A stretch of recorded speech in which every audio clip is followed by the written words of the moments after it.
Sebagai pemula, kita harus jeli bahan bonsai apa yang akan kita pakai dalam membuat sebuah bonsai. Yuk, simak selengkapnya.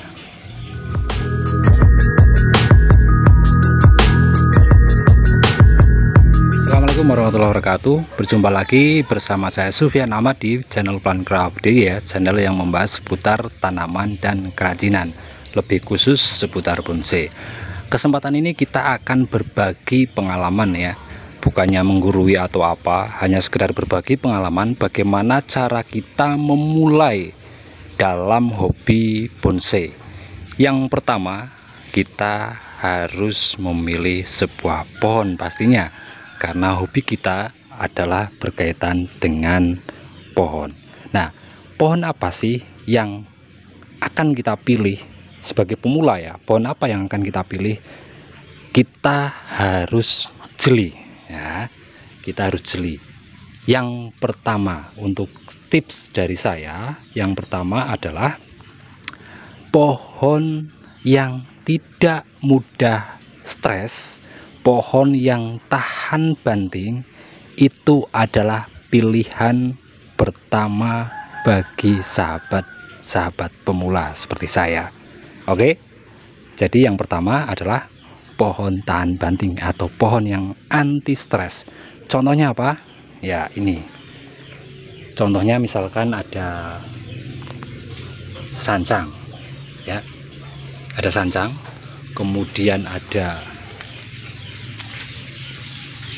waru, ya, ini juga terkenal anti stres.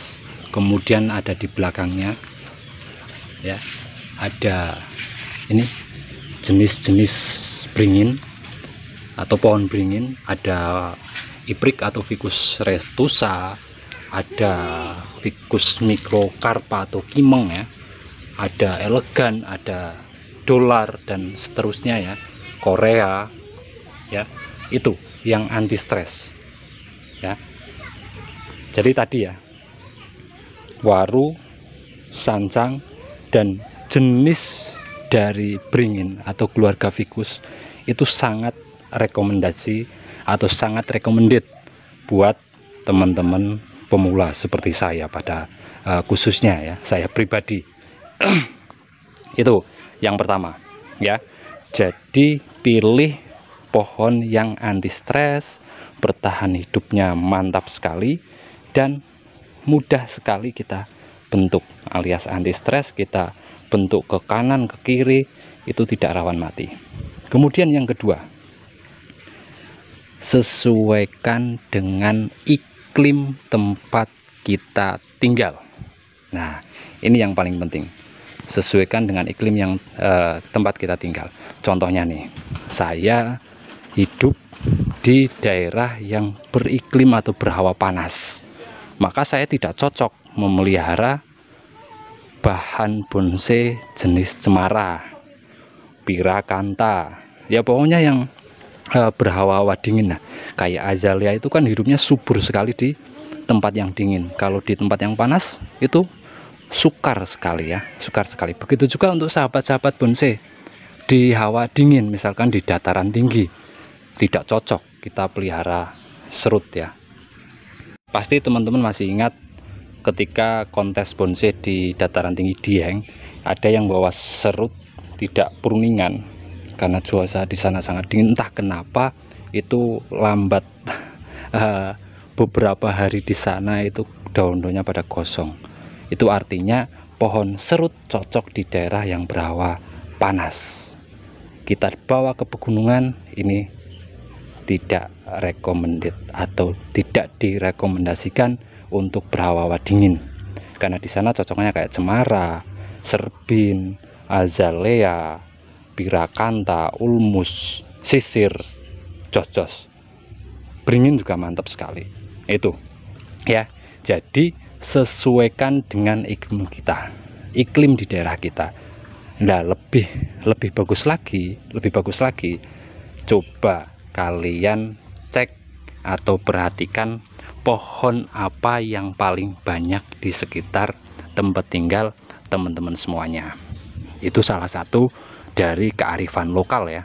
Misalkan banyak serut. Oh, berarti kita mantap sekali untuk pelihara serut atau membudidayakan serut atau membentuk bonsai serut.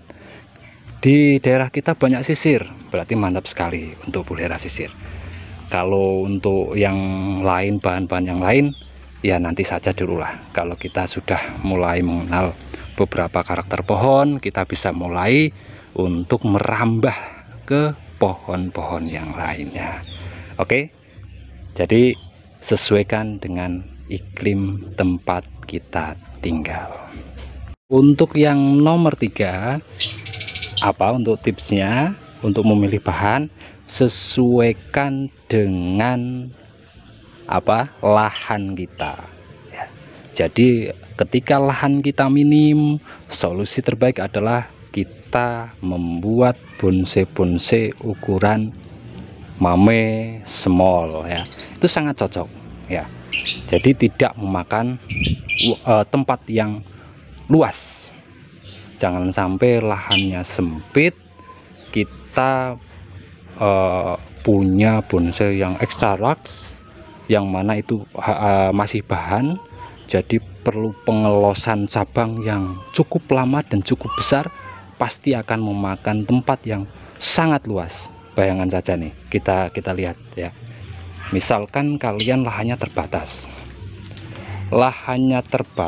punya bahan bonsai loa, ingat ya, masih bahan, berarti masih dalam tahap pengelosan. Punya bonsai loa yang besar sekali, jumbo ukurannya, extra large, XL jumbo, misalkan gede sekali, dan untuk pengelosan dilihat nih, baru cabang segini saja sudah hampir setengah meter. Ini pengelosan untuk membentuk batang ini supaya bekas kawatnya agak samar. Ini tingginya kurang lebih nih sekitar hampir 2 meter tingginya nih. Kalau kita tidak punya lahan yang luas, ini sangat mengganggu kita. Contohnya ya, ini bahan satu-satunya saya yang besar. Dulu saya belum tahu lah ya, artinya target saya punya bonsai yang gede atau yang mini saya belum tahu, karena kita belum menyesuaikan tempatnya. Lah, saya pengen yang besar seperti ini. Ketika saya rawat untuk menyeimbangkan ini ya, tangan-tangan ini sangat lama. Kenapa sangat lama? Baru sedikit harus dipotong karena mengganggu jalan seperti itu, karena ini lahan yang sempit. Nah, berbeda kalau kalian punya lahan yang luas, bolehlah pakai yang jumbo-jumbo. Saat kita ground sampai tangan-tangannya pas dengan ukuran batang, itu nggak masalah. Pernah dulu teman saya menyarankan, wah ini paling ketika ini cabang ini tempatnya nggak akan muat, nggak akan muat. Kenapa? Karena loa Ficus resmosa ya. Ficus resmosa ini terkenal dengan cabang yang menjulur panjang. Nah, cabang yang menjulur panjang. Begitu juga dengan serut ya. Ini saya tampilkan, ini serut.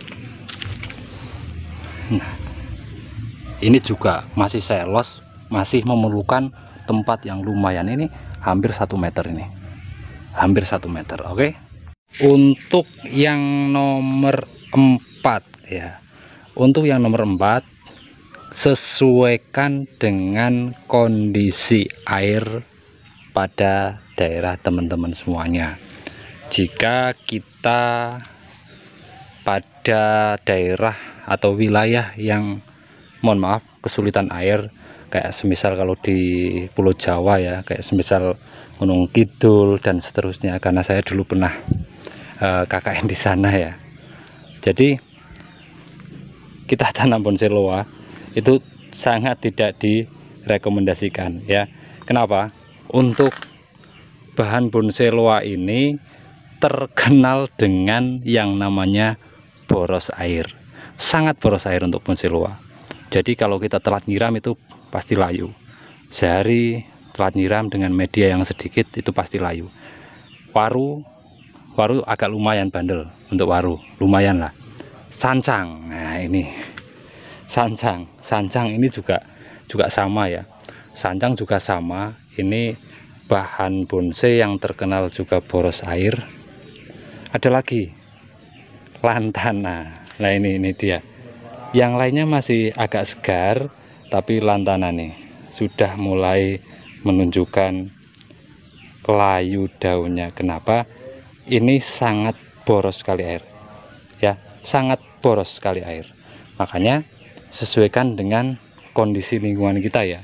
Kalau misalkan air untuk mandi saja, untuk air minum saja mungkin susah didapat, maka lebih baik cari bahan bonsai yang tahan kalau airnya sedikit. Contohnya kayak sisir, serut juga tahan, karena memang daerah-daerah yang tandus ya untuk serut panas, mohon maaf panas.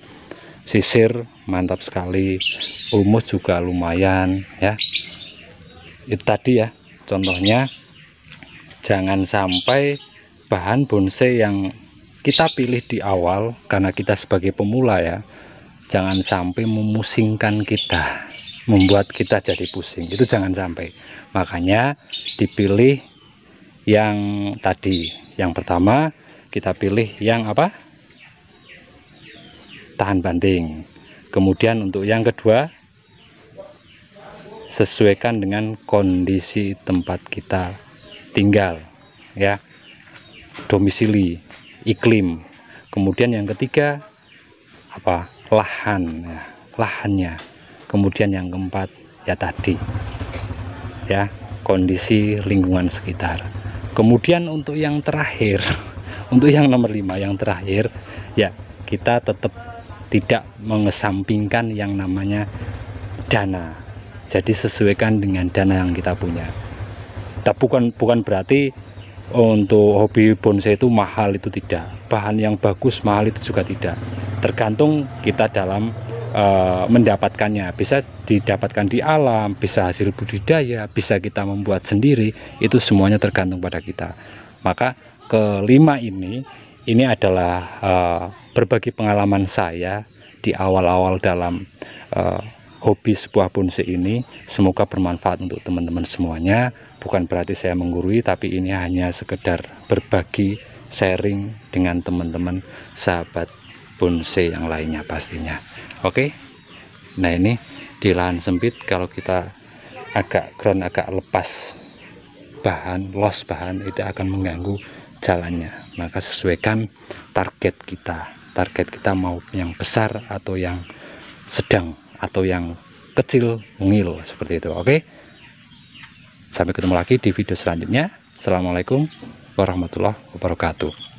Jangan lupa jika dirasa ini bermanfaat, klik berbagi ke teman-teman semuanya, dan kasih komentar, kasih masukan, semuanya insya Allah akan saya tampung ya, akan saya terima dengan lapang dada demi kemajuan channel kita bersama. Oke, sampai ketemu lagi.